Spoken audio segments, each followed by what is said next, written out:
Hello प्यारे बच्चों, आज हम क्लास 9th क्षितिज भाग 1 गद्य खंड चैप्टर नंबर 6 मेरे बचपन के दिन के क्वेश्चन आंसर को सॉल्व करेंगे। इसकी लेखिका है महादेवी वर्मा।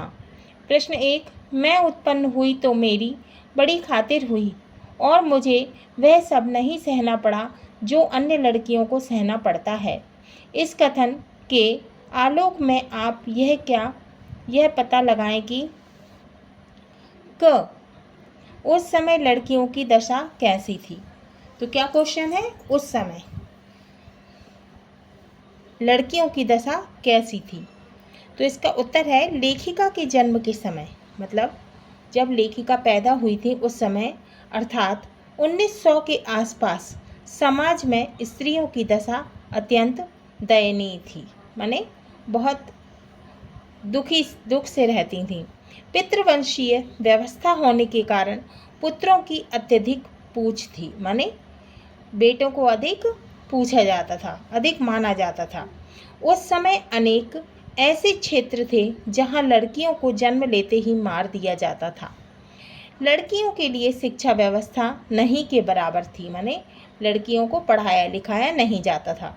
समाज में बाल विवाह, माने जब वो छोटी रहती थी लड़कियां तभी उनकी शादी कर दी जाती थी। सती प्रथा, माने कि जब शादी हो जाती थी लड़की की और जब पति नहीं रहता था तो लड़की को भी जो है सती होना पड़ता था। सती प्रथा आदि कुरीतियाँ, माने बहुत बुरी ये रीतियाँ थीं, ने महिलाओं की स्थिति को और भी दयनीय बना दिया था। अब है लड़कियों के जन्म के संबंध में आज कैसी परिस्थिति है। तो इसका उत्तर है आज की परिस्थितियाँ अतीत, माने बीते हुए समय की, आज की परिस्थितियाँ अतीत से काफ़ी अच्छी है, माने बहुत अच्छी है। लड़कियों के विकास के लिए कई सरकारी गैर सरकारी योजनाएं चल रही हैं। लड़कियों की हत्या और भ्रूण हत्या से घटते लिंगानुपात ने सबको सचेत कर दिया है। माने लड़कियों की संख्या जब कम होने लगी तब क्या हुआ कि सबको सचेत कर दिया। अब लोग लड़कियों को लड़कों जैसा समझने लगे। प्रश्न 2, लेखिका उर्दू फारसी क्यों नहीं सीख पाई। अब लेखिका जो थी वो उर्दू और फारसी क्यों नहीं सीख पाई। तो इसका उत्तर है लेखिका को उर्दू फारसी सीखने की जिज्ञासा नहीं थी, माने उनकी इच्छा नहीं थी, उनका मन नहीं था उर्दू और फारसी सीखने का। उनके मन में बैठ गया था कि ये भाषाएं सीखना मेरे बस की बात नहीं है, मतलब वो नहीं सीख पाएंगी। उर्दू सिखाने वाले मौलवी के आने पर स्वयं को चारपाई के नीचे छुपा लेती थी। जब उनको जो है उर्दू सिखाने के लिए मौलवी आते थे तो वे जो है पलंग के नीचे छुप जाया करती थी। प्रश्न 3, लेखिका ने अपनी माँ के व्यक्तित्व की किन किन विशेषताओं का उल्लेख किया है। मतलब लेखिका ने अपनी माँ के व्यक्तित्व की कौन कौन सी विशेषताओं को बताया है। मेरे बचपन के दिन पाठ के आधार पर बताइए। तो हमें इस पाठ के आधार पर बताना है। उत्तर, लेखिका ने मेरे बचपन के दिन पाठ में अपनी माँ की अनेक विशेषताओं का वर्णन किया है, जिसमें प्रमुख निम्नानुसार हैं। धार्मिक प्रवृत्ति, तो लेखिका की माँ कैसी थी, धार्मिक प्रवृत्ति की थी। तो पहला पॉइंट है धार्मिक प्रवृत्ति। लेखिका की माँ धार्मिक प्रवृत्ति की थी। वे पूजा पाठ बहुत करती थी, मतलब वो बहुत ज़्यादा पूजा पाठ करती थी। दूसरा है संस्कारी एवं सुसंस्कृत। दूसरा पॉइंट क्या है, संस्कारी एवं सुसंस्कृत। लेखिका की माँ अत्यंत संस्कारी एवं सुसंस्कृत थी। गीता में उनकी विशेष रुचि थी, माने गीता पढ़ना उन्हें अच्छा लगता था। लेखिका को उन्होंने पंचतंत्र पढ़ना सिखाया। घर में हिंदी का माहौल बनाया, जिसका लेखिका पर बड़ा प्रभाव पड़ा। तीसरा पॉइंट है विभिन्न भाषाओं एवं लेखन कला में दक्ष, माने उनकी जो माता थी वो बहुत सी भाषाओं में दक्ष थी, माने उनको आती थी भाषाएं। कौन कौन सी, हिंदी और संस्कृत, है ना। लेखिका की माँ को हिंदी, संस्कृत एवं और कौन सी भाषा आती थी उन्हें, ब्रज भाषा। का ज्ञान था। वे बचपन में लिखा करती थी, वो बचपन में लिखती थी। अब चौथा पॉइंट है धार्मिक सहिष्णुता। वे सभी धर्मों के को समान समझती थी। तो उनकी जो माँ थी वो सभी धर्मों को समान समझती थी। जवारा के नवाब के परिवार से उनके मधुर संबंध थे। अब प्रश्न 4, अब क्वेश्चन चौथा है, जवारा के नवाब के साथ अपने पारिवारिक संबंधों को लेखिका ने आज के संदर्भ में स्वप्न जैसा क्यों कहा है? उत्तर, जवारा के नवाब के साथ महादेवी वर्मा के पारिवारिक संबंध उनके सगे संबंधियों से भी अधिक बढ़कर थे। दोनों परिवार के बच्चों के जन्मदिन एक दूसरे के घर में मनाए जाते थे। जवारा की बेगम को महादेवी वर्मा जो थी वो ताई कहकर बुलाती थी तथा उन्होंने ही उनके भाई का नामकरण किया था। मतलब जो बेगम साहिबा थी उन्होंने महादेवी वर्मा जी के भाई का नामकरण भी किया था, माने नाम रखा था।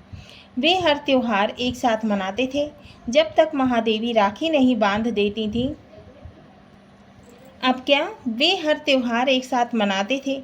जब तक महादेवी राखी नहीं बांध देती थी तब तक वे अपने बेटे को पानी भी नहीं पीने देती थी। कौन? बेगम साहिबा, है ना। बेगम साहिबा के घर में अवधी बोली जाती थी। कौन सी भाषा बोलती थी वो? अवधी बोलती थी, परंतु हिंदी और उर्दू भी चलती थी।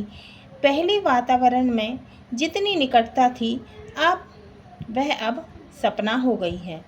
ऐसे आत्मीयता संबंधों की आज के समय कल्पना भी नहीं की जा सकती। आज आत्मीयता का स्थान आपसी भेदभाव, दिखावा, नीचा दिखाने की आदत ने ले लिया है। अब हम कुछ महत्वपूर्ण गद्यांश देखते हैं। गद्यांश पहला है, बचपन की स्मृतियों में एक विचित्र सा आकर्षण होता है। कभी कभी लगता है जैसे सपने में सब देखा होगा। परिस्थितियाँ बहुत बदल जाती हैं। अपने परिवार में मैं कई पीढ़ियों के बाद उत्पन्न हुई। मेरे परिवार में प्रायः 200 वर्ष तक कोई लड़की थी ही नहीं। सुना है उसके पहले लड़कियों को पैदा होते ही परमधाम भेज देते थे। फिर मेरे बाबा ने बहुत दुर्गा पूजा की। हमारी कुलदेवी दुर्गा थी। मैं उत्पन्न हुई तो मेरी बड़ी खातिर हुई और मुझे वह सब नहीं सहना पड़ा जो अन्य लड़कियों को सहना पड़ता है। परिवार में बाबा फारसी और उर्दू जानते थे। पिता ने अंग्रेजी पढ़ी थी और हिंदी का कोई वातावरण नहीं था।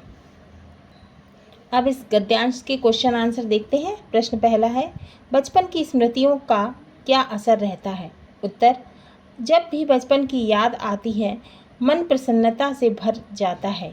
बुझे अनबुझे प्रश्न दिमाग में आने लगते हैं और ऐसा प्रतीत होता है कि बचपन क्यों चला गया, क्या वह पुनः आ सकता है? माने ऐसा लगता है कि बचपन क्यों चला गया, क्या वह फिर से आ सकता है? दूसरा प्रश्न है, परमधाम भेज देते थे। यहाँ परमधाम से क्या तात्पर्य है? तो इसका उत्तर है, परमधाम भेजने से तात्पर्य मृत्यु लोक भेजना है, अर्थात मार देना। लेखिका के पूर्वज लड़कियों को पैदा होते ही मार देते थे, अतः 200 वर्षों तक उनके कुल में लड़कियां नहीं हुई। प्रश्न 3, लड़की पैदा हो इसके लिए लेखिका के बाबा ने क्या किया? उत्तर, अपने परिवार को शाप मुक्त करने तथा घर में लड़की पैदा होने के लिए लेखिका के बाबा ने देवी दुर्गा की बहुत पूजा अर्चना की, माने दुर्गा माता की बहुत पूजा अर्चना की। अब दूसरा गद्यांश है, मेरी माता जबलपुर से आई तब वे अपने साथ हिंदी लाई। वे पूजा पाठ भी बहुत करती थी।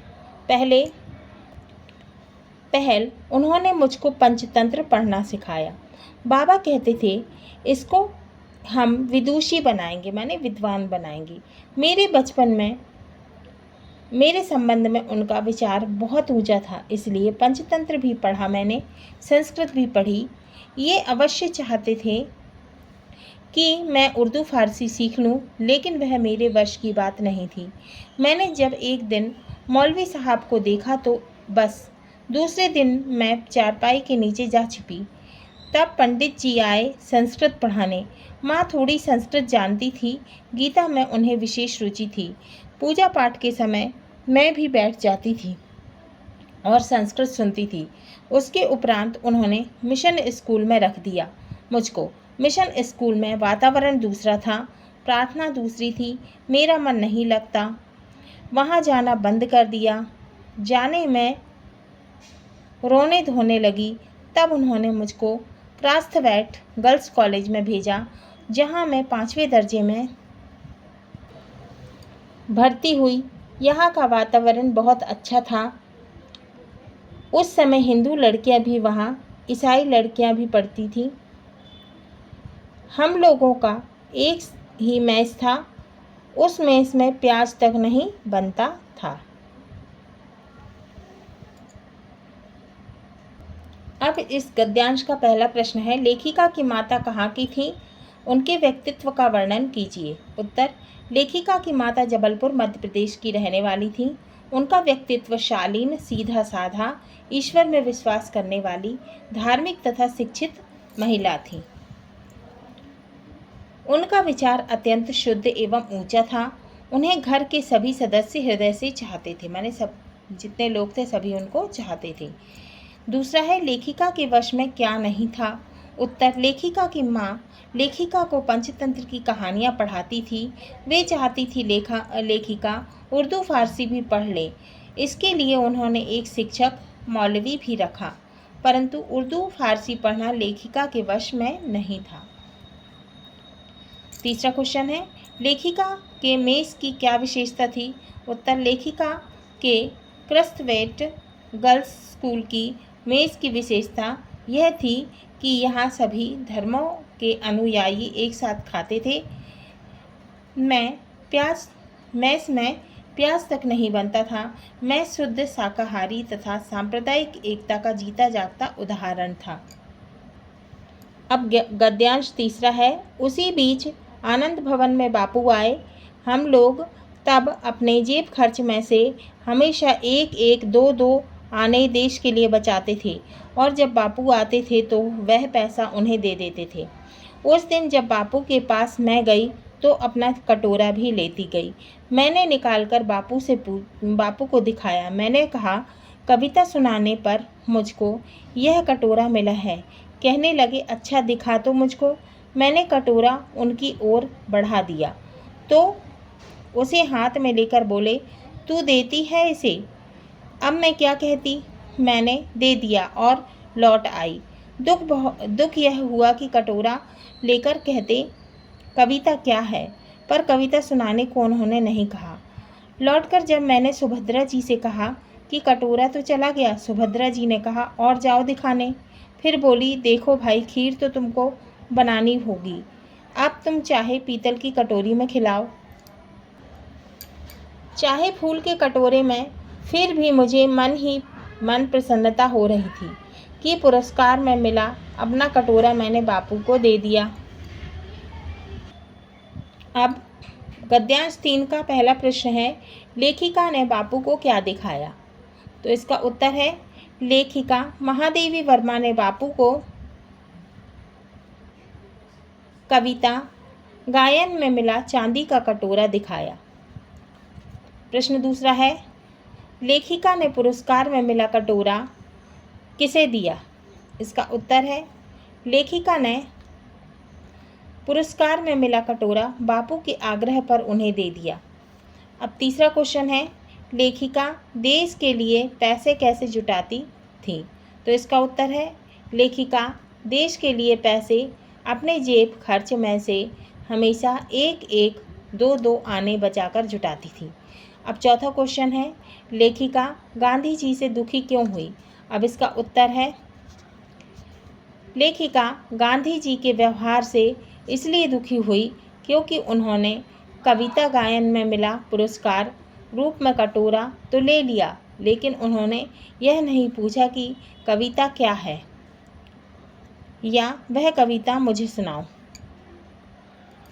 अब पांचवा क्वेश्चन है, फूल के कटोरे से क्या अभिप्राय है?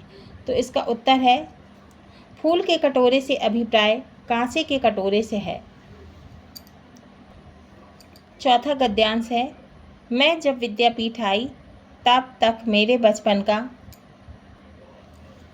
वही क्रम चला जो आज तक चलता आ रहा है। कभी कभी बचपन के संस्कार ऐसे होते हैं कि हम बड़े हो जाते हैं तब तक चलते हैं। बचपन का एक और भी संस्कार था कि हम जहाँ रहते थे वहाँ जबारा के नवाब रहते थे। उनकी नवाबी छिन गई थी। वे बेचारे एक बंगले में रहते थे। उसी कंपाउंड में हम लोग रहते थे। बेगम साहिबा कहती थी हमको ताई कहो, हम लोग उनको ताई साहिबा कहते थे। उनके बच्चे हमारी माँ को चची जान कहते थे। हमारे जन्मदिन वहाँ मनाए जाते थे, उनके जन्मदिन हमारे यहाँ मनाए जाते थे। चौथा गद्यांश, इसके प्रश्नोत्तर।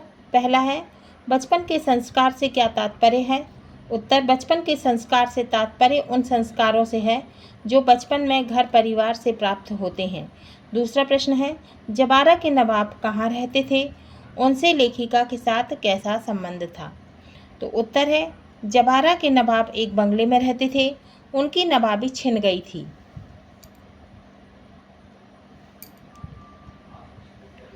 उसी कंपाउंड में लेखिका का परिवार भी रहता था। लेखिका के परिवार का नवाब साहब के परिवार से बहुत अच्छा संबंध था। वे आपस में कैसे रहते थे? घुल मिलकर रहते थे। प्रश्न 3, गद्यांश के आधार पर तत्कालीन सामाजिक परिस्थितियों का वर्णन कीजिए। उत्तर, गद्यांश पढ़कर ऐसा लगता है कि तत्कालीन भारत में सांप्रदायिकता जैसी कोई चीज़ नहीं थी। एक कंपाउंड में रहना, एक दूसरे के घर आना जाना, नवाब की पत्नी को ताई कहकर बुलाना, लेखिका के परिवार के सदस्यों का जन्मदिन के यहाँ मनाया जाता था। तात्कालिक सामाजिक परिस्थितियाँ अत्यंत शांत, समृद्ध, सांप्रदायिक तनाव से दूर तथा सद्भावना से ओतप्रोत थी। अब है प्रश्न, लेखन कार्य के लिए महादेवी वर्मा को प्रारंभिक प्रेरणा किससे मिली? तो इसका उत्तर है, महादेवी वर्मा को लेखन कार्य के लिए प्रारंभिक प्रेरणा अपनी माँ से मिली। उनकी माँ भी बचपन में लिखती थीं। मीरा से उन्हें विशेष लगाव था। वे मीरा के पद अक्सर गाती थी। उन्हें सुनकर महादेवी वर्मा ने ब्रजभाषा में लिखना आरंभ किया, किंतु सुभद्रा कुमारी के संपर्क में आने के बाद वे हिंदी खड़ी बोली में लिखने को प्रेरित हुईं। उनकी लेखनी में दिन प्रतिदिन निखार आता गया। एक दिन वे महान कवयित्री बन गईं। अब प्रश्न है, सुभद्रा कुमारी ने महादेवी वर्मा के लेखन पर क्या प्रभाव डाला? उत्तर है, महादेवी वर्मा अपनी माँ से प्रभावित होकर ब्रजभाषा में बात करती थी, परंतु जब स्कूल के छात्रावास में उन्हें कमरे में सुभद्रा कुमारी जैसी कवयित्री मिली तो उन्होंने देखा कि सुभद्रा कुमारी खड़ी बोली में लिख रही हैं, है ना। तो क्या था, महादेवी वर्मा अपनी माँ से प्रभावित होकर ब्रजभाषा में बात भी करती थी, लिखती थी, परंतु जब स्कूल के छात्रावास में उन्हें कमरे में सुभद्रा कुमारी जैसी कवयित्री मिली तो उन्होंने देखा कि सुभद्रा कुमारी खड़ी बोली में लिख रही हैं। उनसे प्रभावित होकर वे ब्रजभाषा त्याग कर खड़ी बोली में अपनी कविताएं लिखने लगीं। अब प्रश्न है, महादेवी वर्मा ने किस इच्छा से गांधी जी को कटोरा दिखाया? गांधी जी की क्या प्रतिक्रिया थी? उत्तर, महादेवी वर्मा ने कटोरा दिखाते हुए गांधी जी से आशा की थी कि वे कविता जिस पर पुरस्कार मिला है उसके बारे में जरूर पूछेंगे, परंतु गांधी जी ने उन्हें निराश किया। उन्होंने कविता के बारे में लेखिका से कोई प्रश्न नहीं किया। उन्होंने कविता सुनाने को लेखिका से नहीं कहा, जिसकी लेखिका को उम्मीद थी। गांधी जी कटोरा हाथ में लेकर बोले, तू देती है इसे? कवयित्री ने निसंकोच वह कटोरा गांधी जी को भेंट कर दिया। माने बिना कुछ सोचे, बिना कुछ संकोच किए गांधी जी को कटोरा दे दिया। अब प्रश्न है, मिशन स्कूल का वातावरण कैसा था? स्पष्ट कीजिए। उत्तर है, मिशन स्कूल का वातावरण लेखिका के अनुकूल नहीं था। महादेवी वर्मा ने बचपन से संस्कृत पढ़ी थी और मिशन स्कूल का वातावरण अंग्रेजी के अनुकूल था। वहाँ की बोलचाल, वेशभूषा, प्रार्थना सभी कुछ अलग थी। महादेवी वर्मा को यह रास नहीं आया। उन्होंने मिशन स्कूल नहीं जाने का निर्णय लिया। प्रश्न है अब, महादेवी वर्मा के साहित्यकार बनने में सहायक तत्वों का वर्णन कीजिए। तो उत्तर है इसका, महादेवी वर्मा को साहित्यकार बनाने में पारिवारिक परिवेश तथा छात्रावास के वातावरण का अत्यंत महत्वपूर्ण स्थान है। उनके परिवार का प्रत्येक सदस्य सुशिक्षित था, माने उनके परिवार में जितने लोग थे सभी पढ़े लिखे थे। उनके बाबा उर्दू फारसी के ज्ञाता थे, पिताजी अंग्रेजी जानते थे तथा माता हिंदी और संस्कृत जानती थी। वे बचपन में लिखती थीं। परिवार में ही महादेवी को तुकबंदी की आदत पड़ी। क्रॉसवेट कॉलेज जाने पर उन्हें सुभद्रा कुमारी जैसी सहयोगी मिली, है ना, मित्र मिली। सुभद्रा कुमारी ने महादेवी की बहुत सहायता की। स्त्री दर्पण पत्रिका, अध्यापिका का मार्गदर्शन तथा बापू का आशीर्वाद अन्य ऐसे तत्व हैं जिन्होंने महादेवी वर्मा को एक श्रेष्ठ साहित्यकार बना दिया। अब है रिक्त स्थानों की पूर्ति कीजिए। पहला है, महात्मा गांधी को लेखिका ने डैश दिखाया। क्या दिखाया था? कविता संग्रह दिखाया था या कटोरा दिखाया था? तो क्या दिखाया था उनने? उनको जो पुरस्कार में चांदी का कटोरा मिला था वो दिखाया था। तो हम रिक्त स्थान में क्या आएगा? कटोरा। दूसरा है, आनंद भवन का संबंध स्वतंत्रता संघर्ष से था। किससे था? स्वतंत्रता संघर्ष से था या निवास से? दो ऑप्शन है, तो क्या था? रिक्त स्थान में क्या आएगा? स्वतंत्रता संघर्ष। तीसरा है, जैबुन्निसा कोल्हापुर की रहने वाली थी। कहाँ की रहने वाली थी? हमने पाठ में पढ़ा ही था, दो ऑप्शन दिए हैं, पूना और कोल्हापुर। तो हम क्या भरेंगे? रिक्त स्थान में कोल्हापुर। चौथा है, नवाब साहिबा लेखिका की माँ को दुल्हन कहती थी। क्या कहती थी? दो ऑप्शन दिया है, रानी या दुल्हन। तो क्या कहती थी? दुल्हन कहती थी। तो हम क्या लिखेंगे? दुल्हन। पांचवा है, जवारा के नवाब डैश में रहते थे। कहाँ रहते थे? कोठी में रहते थे या बंगले में? तो कहाँ रहते थे? बंगले में। प्रश्न, सत्य असत्य बताइए। पहला, मनमोहन वर्मा लेखिका के छोटे भाई थे। उत्तर है सत्य। दूसरा है, स्त्री दर्पण एक पत्रिका का नाम है। उत्तर है सत्य। तीसरा है, क्रॉसवेट एक राजभवन है। उत्तर है असत्य। चौथा है, लेखिका ने कटोरा नेहरू जी को दिखाया। उत्तर है असत्य। किसको दिखाया था? गांधी जी को दिखाया था। पांचवा है, लेखिका के बाबा ने लड़की पैदा हो इसके लिए हनुमान जी की पूजा की थी। किसकी पूजा की थी? उन्होंने दुर्गा जी की थी, है ना। तो ये क्या है? असत्य। भाषा अध्ययन। प्रश्न, पाठ में निम्नलिखित शब्दों के विलोम शब्द ढूंढकर लिखिए। उत्तर है, विद्वान का विलोम क्या होगा? मूर्ख। अनंत का होगा संक्षिप्त। निरपराधी का होगा अपराधी। दंड का होगा पुरस्कार। शांति का होगा अशांति, है ना। तो ये विलोम शब्द हैं।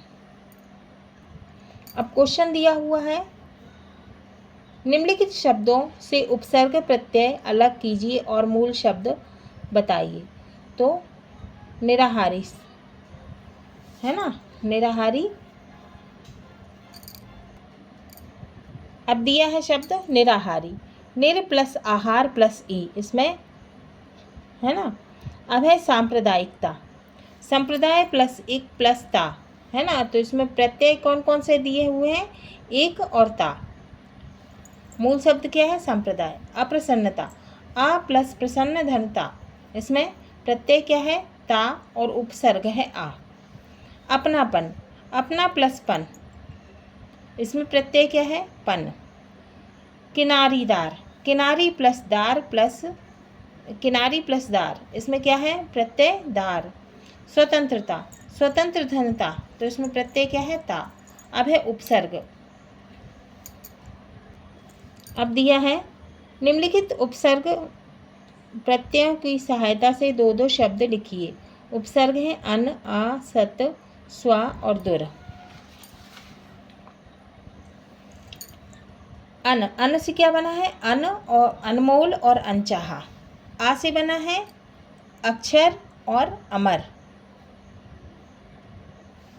सत से है सतनाम और सत्संग। स्व से है स्वतंत्रता और स्वयं। दूर से है दूरगामी और दूरदृष्टि।